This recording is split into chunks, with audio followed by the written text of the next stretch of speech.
মসজিদে নববীতে আপনি যদি বিশ্বনবীর সালাম দিতে চান, আপনারা যেই গেট দিয়ে ঢুকতে হবে, গেটের নাম বাবুস সালাম। বাবুস সালাম দিয়ে যদি আপনি ঢুকেন, বিশ্বনবীর সালাম দিতে পারবেন। ওইটাই হলো মসজিদে নববীর প্রথম কাতার। লাইনে দাঁড়ালাম, ঢুকলাম।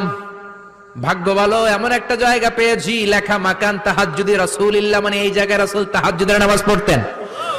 আল্লাহর শুকরিয়া আদায় করে 2 রাকাত সালাত পড়ে আবার প্রথম কাতারে ঢুকে গেলাম। এবার বিশ্বনবীর সালাম দেওয়ার পালা। হাঁটতে লাগলাম সবার সাথে। রাউদাতুম মিন রিয়াদিল জান্নার পরে ছোট্ট একটা জায়গা, এই জায়গায় সাইয়েদনা ঈসা আলাইহিস সালাম দুনিয়াতে আসার পরে, দাজ্জালকে হত্যা করার পরে 40 বছর দুনিয়াতে থাকার পর যখন ইন্তেকাল করবেন, বিশ্বনবীর বাম হাতের এই পাশের জায়গাটাতে ওনার সেখানে কবর দেয়া হবে। সুবহানাল্লাহ, ছোট্ট একটু জায়গা, কবর দেয়া হবে সেখানে। হাঁটতে লাগলাম, এরপরে বিশ্বনবীর কবর, লেখা মুহাম্মদ রাসূলুল্লাহ সাল্লাল্লাহু